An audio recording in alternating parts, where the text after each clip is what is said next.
One of the metaphor that we talk about is something called a thought bus. So the idea that our thoughts are like buses and they just come through, like we're at a bus stop, the thoughts just come through like buses, and we don't have to ride a thought if it's not taking us to where we want to go, which is what we value. What do you think about that? The thought bus metaphor. That is a good metaphor. I've never thought about it like that. But I get it. It's like, actually, yeah, you'll be at a bus stop. That analogy is really powerful, because you'll be at a bus stop and loads of buses normally come by that are going to different places. You are looking for a specific bus to get to a specific destination. If you do ride the bus, I guess riding the bus in that metaphor means like actually you inherit a thought and then you ruminate over it, basically, as in like you keep processing that thought and then you let it take you to wherever that thought is going to take you.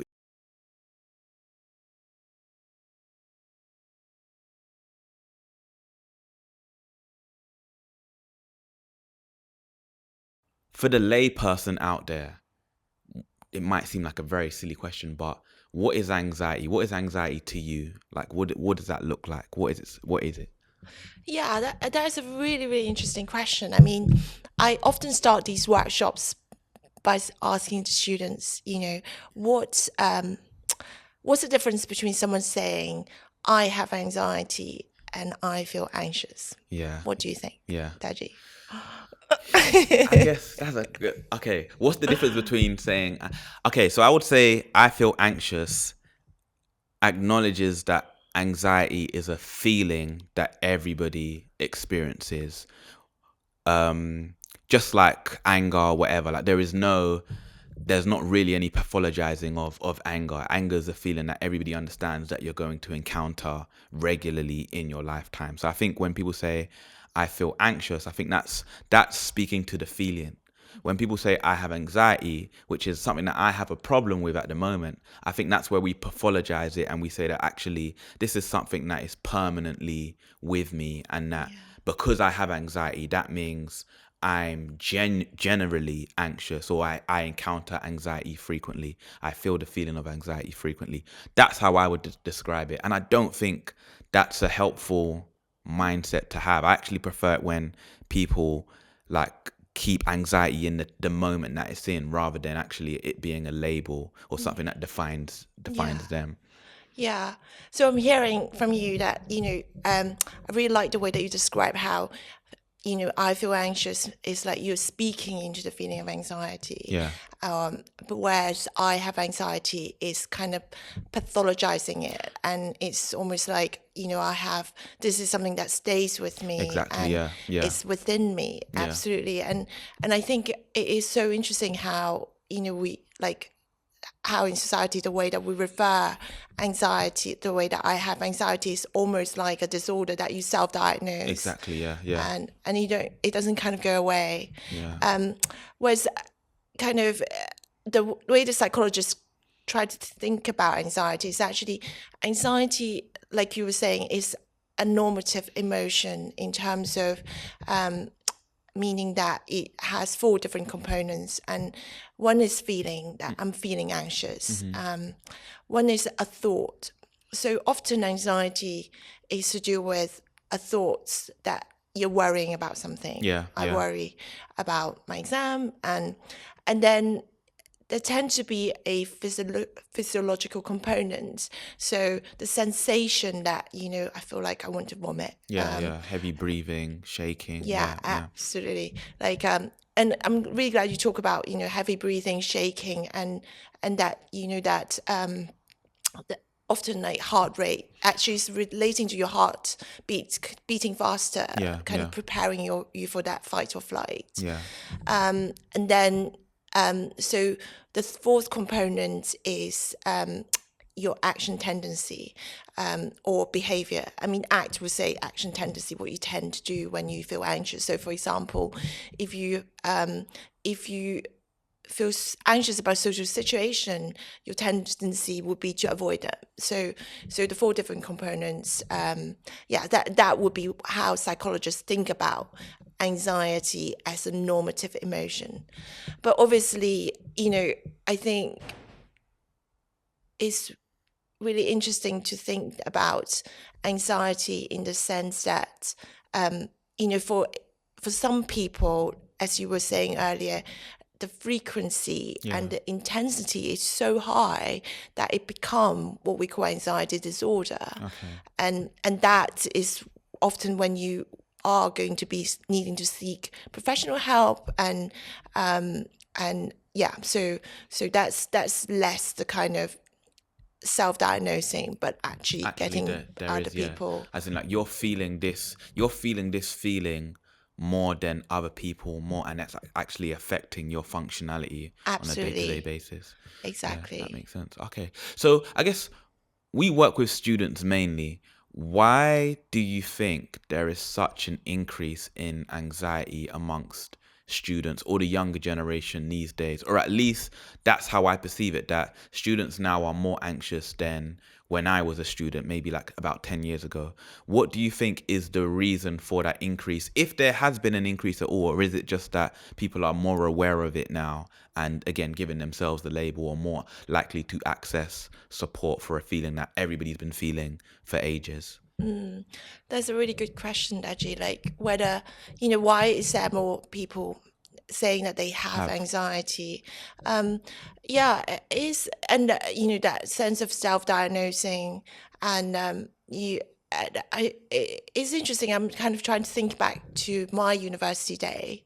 I mean, anxiety probably wasn't a word. Was it a word in your? I don't think so. Not as it was a word that we knew, but again, it very much defined a feeling or an emotion that is linked to a certain time, rather than this newer definition, or what the world sees it as now, where it's like actually a diagnosis, a thing that I have, rather than something that's fleeting or oscillating, that goes and comes. Yeah. Why, yeah, the sense of why is it so kind of permanent? Yeah. And it is interesting. And is it because people are more aware? And I definitely think in my line of work, as I mentioned earlier, I go into lots of different settings. So there's different I'll probably trying to kind of, the typical word I've been involved with, from the little ones, perhaps, the younger ones, anxiety for me, like, 3, 4, 5 year olds, as early as that, when they're still developing their language.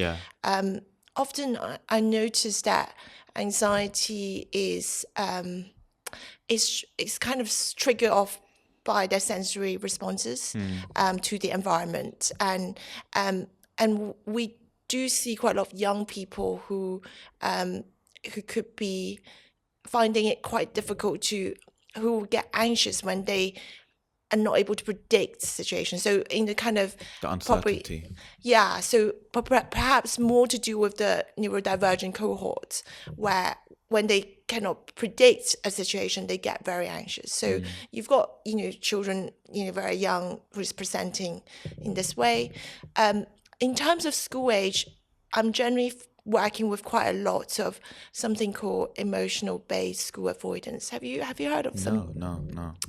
It's something that has started become much more prevalent since COVID, and where young people, children, have spent quite a lot of time at home, and they're really finding it actually hard to go back to the school environment, and they're actually not going back to school. Or they just being home educated for that reason. So, and that anxiety, and that, definitely relate to the anxiety there. And then you've got the kind of anxiety to do with, university student, often anxiety relating to stress. And I think that's kind of, that is in itself a different kind of cohorts of young people. Yeah. What you said about actually people not wanting to go back to school, that's where it's weird, because that's where I developed my idea of anxiety and where anxiety can potentially stem from. So I used to work in schools. I used to work in primary schools, and in one primary school I worked in Dagenham in East London, my office was right outside the reception class. It was right outside one of the reception classes. Now, reception in September is the time where most children are first encountering school. If your child doesn't go to nursery, which isn't compulsory in this country, and is kind of becoming a luxury with how expensive it is, then the first time your child is leaving home and going to school is reception. So I would always see, I would have a front row seat to seeing parents for the first time in September leaving their children with the school teachers and having to go away. And that moment there was so powerful for me to see how anxiety develops. Because you see some of the children that are totally fine, like, yeah, my parents go away, I see a sand pit over there, I want to play in the sand pit. And then you get the students that are, I think the normal students where it's like, actually, yeah, this is my first time away from my mum or my dad, and I'm being left with somebody that I don't know and a lot of other kids that I don't know. Actually, it's kind of justified to feel a bit anxious or uncertain about that situation. Those are, I think, the kids, the standard kids. And then you get the kids that are just gonna cry as soon as their parents walk away, and their parents maybe have to sit there for the first hour. They had like a kind of transition where the parents would sit there for the first hour, and then when the child's not looking, the parents would disappear to ease the situation for the student. And you would get one of the worst things I ever saw in those situations is the parents' anxiety. Like, some parents are just like, yep, my child's at school, let them go and learn. And some parents are so anxious because even for them, it's their first time away from their children. And we had a couple of parents where even towards the end of September, so they've been in school for a month now, they've been going to school for every day of the week, and their parents have to stay around in the school or stay in their whereabouts, and the child just can't come to terms with leaving their parents. And then you see those kids develop in year 1 and year 2, and those are the most anxious. They're the most anxious kids, and sometimes it's about actually that transition there and what the parents are doing. So if that's how the parent is acting in the school, like when they're dropping it, how is the parent acting at home in other anxiety provoking situations? And I felt like that was a very good example where I was seeing anxiety being handed down from the parent to the child. Yeah, that's that you paint a really good picture there, and that's definitely something that I come across in my work. That separation anxiety. That's it. Yeah, yeah. But I think what you touch on is really, really speaks into the situation like we often find in our work, is that you see parents who are just that feeding off each other's anxiety. Yeah, yeah. And I think often what happens is that if we think about children learning language, and so on the one hand, where do they learn the language from? Yeah, yeah. So often, they pick up what the parents say, and that would be their language development. And so, like you said, like it's kind of mirroring or bouncing off each other. Yeah. But there's also another aspect, which is that actually children who are pre-verbal, who actually have language difficulties, often find it really difficult to deal with anxiety because they don't have the kind of language to talk themselves out of it. And cope with it. Absolutely. Talk the language to talk themselves out or cope with it. And I think when you've got anxious parents who are not using languages to cope with anxious situations, then that becomes, almost make it harder to deal with, perhaps. Yeah. What do you think? Yeah. No, I agree. Do you think with all of that, do you think we are over pathologizing anxiety in today's society, or do you feel like we're under responding to anxiety, or both? Yeah, I mean, that is a really good question, because I think that I'm such a fence sitter. You're one of those that's like, actually, I give both sides. I think that's just critical thinking, to be honest, where you give both sides. Go ahead. Yeah, I mean, I think if you recognize that you have anxiety, then the question is, what do you do with it? Whether you think it's something that stay within you and you have no control over, or do you believe that actually, it's something that I can have coping strategies for. I've dealt with it before. And what do you think? I actually read your thesis, and you spoke about, there was the term that I had never heard before in there, anxiety malleability. Yeah. Which is basically how you think. It's basically what you're speaking to, how you think about your anxiety. And I feel like you found that it seemed to be what it was alluding to. The conclusion was that if you do think your anxiety is changeable, or you can mold it, or you can control it in some ways, like maybe not full control, but to an extent, then in turn you're less likely to feel anxious, like you're more likely to be able to cope with it. Whereas if you do think you have anxiety permanently and it's a thing that defines you, then you're more likely to report higher levels of anxiety. When I read that, I was like, that's exactly what I see. That's exactly what I see. The people that come to me with anxiety and feel like, actually, I'm anxious because I'm waiting on an exam result, or I'm waiting for a job interview response, or I've just had an argument with my parents or my friends, and they're coming in that moment and they know they want to talk through it, have a lot more success in controlling it than the people that come and say, I've always had anxiety, this is how I've always been, like I always get anxiety around exam season, and this is how I've always been, and there's nothing I can do, I just want to kind of sit in the room and talk through it.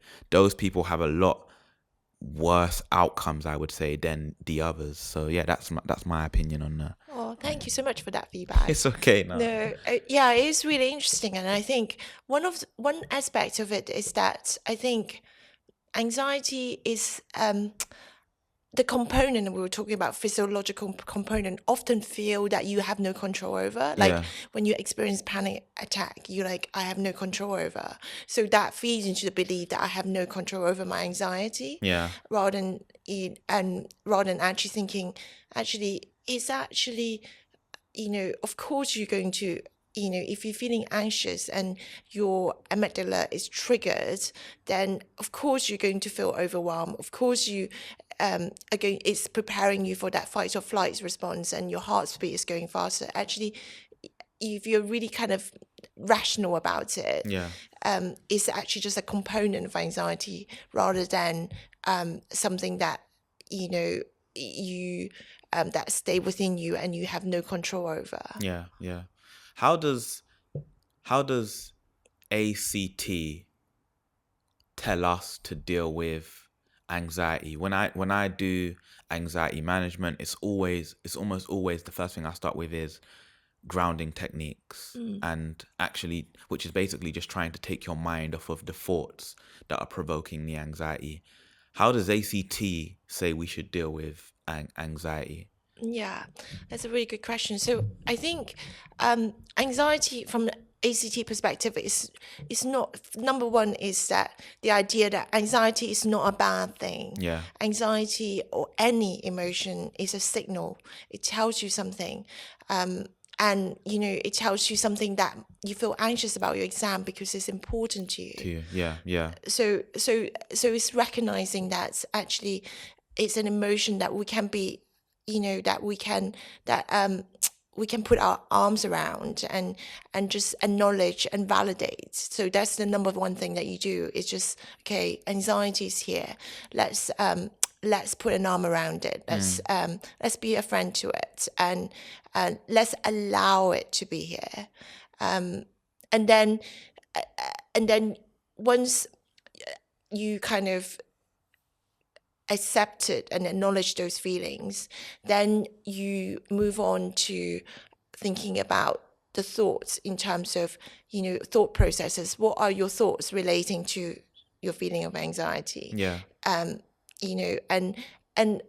ACT think about thoughts and in terms of like, is this helpful thought for you, or is it not helpful for thought you? So what they use a lot of metaphor. So one of the metaphor that we talk about is something called a thought bus. So the idea that our thoughts are like buses, and they just come through, like we're at a bus stop, the thoughts just come through like buses, and we don't have to ride a thought if it's not taking us to where we want to go, which is what we value. What do you think about that? The thought bus metaphor. That is a good metaphor. I've never thought about it like that, but I get it. It's like, actually, yeah, you'll be at a bus stop. That analogy is really powerful, because you'll be at a bus stop and loads of buses normally come by that are going to different places.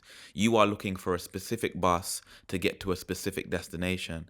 If you do ride the bus, I guess riding the bus in that metaphor means like actually you inherit a thought and then you ruminate over it, basically, as in like you keep processing that thought and then you let it take you to wherever that thought is going to take you, which might not be the place that you're planning to go. And then that's when I feel like you feel the feeling of anxiety because you've landed in the wrong place. Whereas if you wait, if you understand that thoughts are fleeting, and that actually when you are anxious about something or when something is important to you, like you're waiting for an exam, then loads of thoughts are going to come into your head. Like you'll process, what happens if I fail? What happens if I get a first or a 2-1? What happens if I actually pass and get the grades? These are all buses that are, I guess, going on.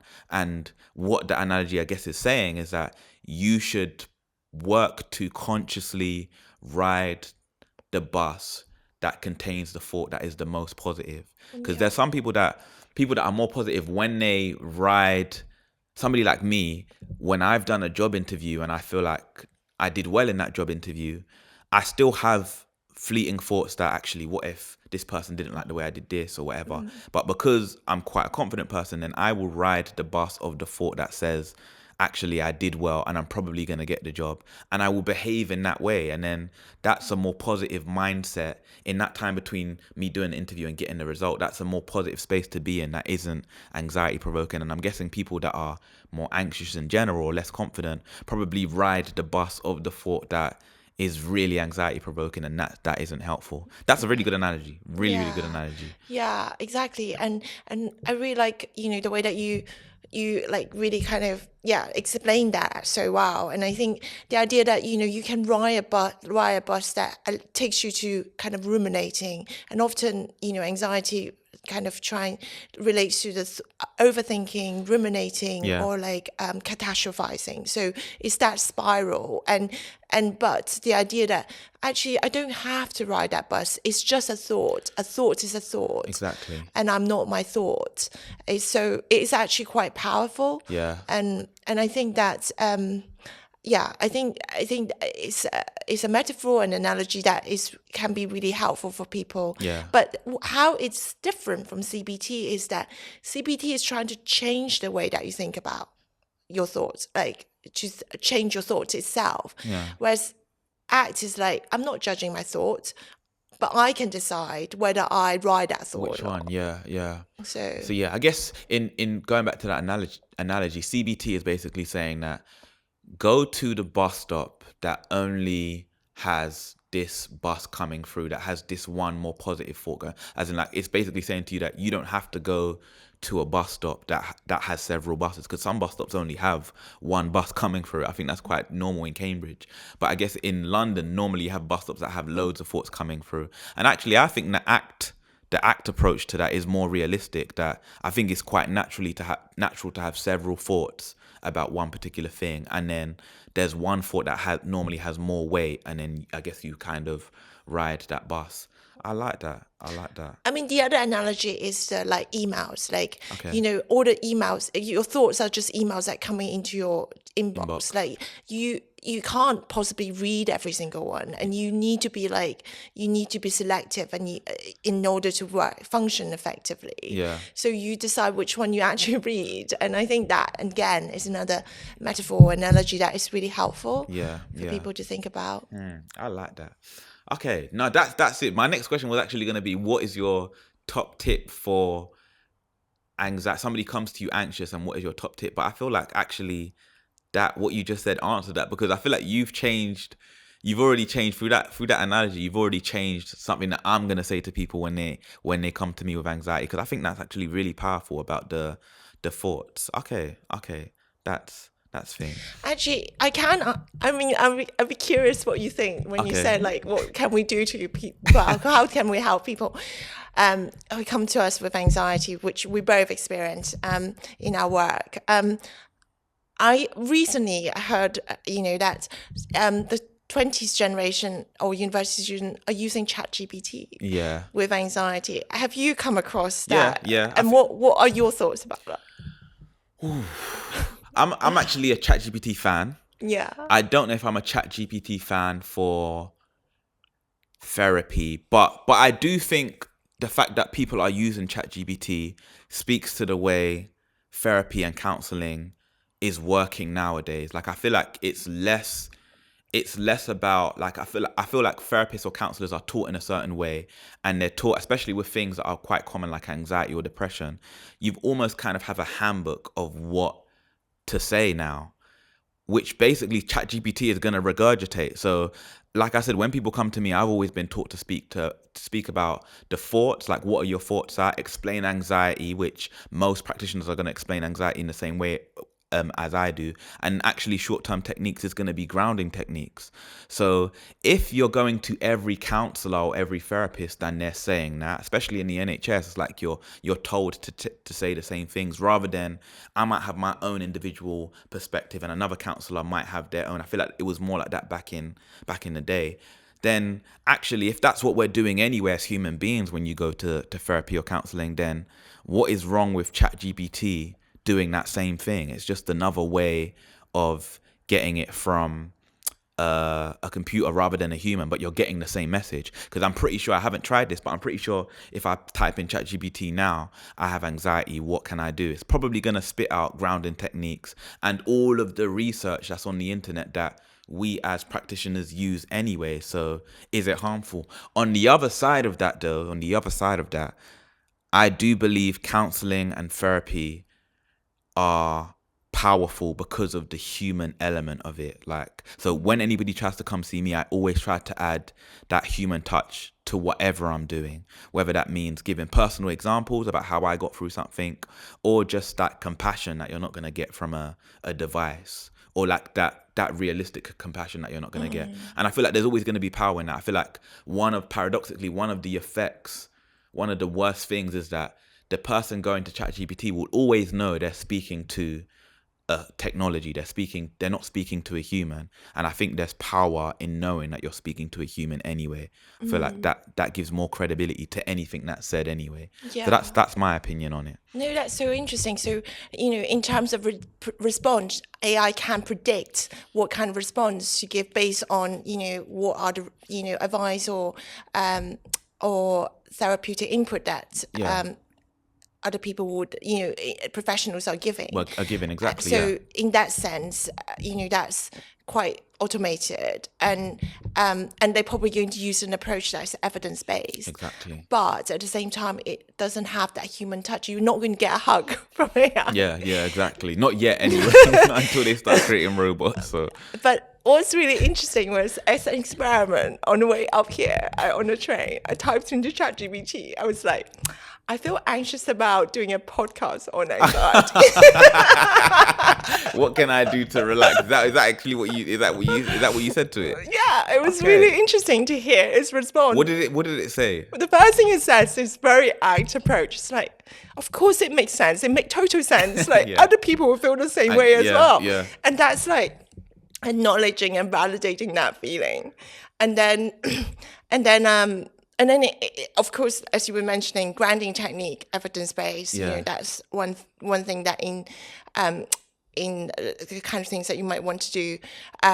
But it was quite interesting because then it's got an element about values. Think about what you value in terms of doing this to take your mind off. So value, again, going back to the act thing.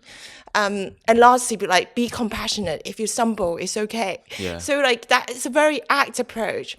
So as another experiment, I typed in a different feed and I said, I have anxiety about doing a podcast on anxiety. Yeah. And the feedback is already different. And I find that really interesting because it's almost like using more of a CBT approach. Yeah. Whereas if you type in, I feel anxious, it's giving you the more apt response. What do you think? Yeah, that basically goes back to your thesis. That's what it is. I think that basically says to me that there's so much power in your mindset around anxiety and emotions in general. Like the way you actually think about your emotions affects how easy it is to overcome them. I think that's basically what that says to that.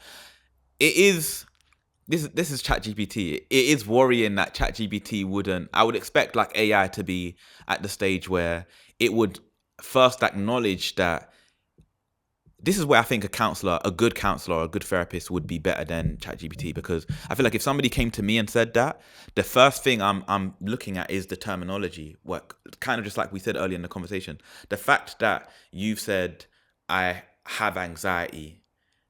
I would already pick on that. Like, actually, what makes you think you have anxiety? Like, why didn't you frame it in the way that you feel anxious? What makes you feel? And then I'm probing for more information. It might be that they do have anxiety and they've got a diagnosis, or that they regularly feel anxious. But I would first say to them, actually, because one of the most important things one of the best ways to overcome your anxiety is to change the way you think about it. Actually, let's start with that. Why do you think about your anxiety in that way? And I feel like that's maybe the part where AI missed, because that would have been the first thing that I did. Let's define your anxiety and what it means to you, and then actually I can go from there with the approach. That's what I would do. That's so interesting. Like that, the AI doesn't maybe not trained to ask questions. Exactly. Yeah. And then it depends on your feeding it. Like you probably need that emotion literacy Exactly. to be able to feed it the right thing for it to be helpful back. Exactly, 100%. That's you. I think that will probably be most people's problem with AI, especially in AI used in this context. That emotional literacy, it doesn't have that just yet. It's still very much input. Whatever you input to it is what it's going to output. It doesn't have that critical thinking skills to say, actually, you framed it in this way. Maybe it will in the next update. You never know, because that's how fast it's generating.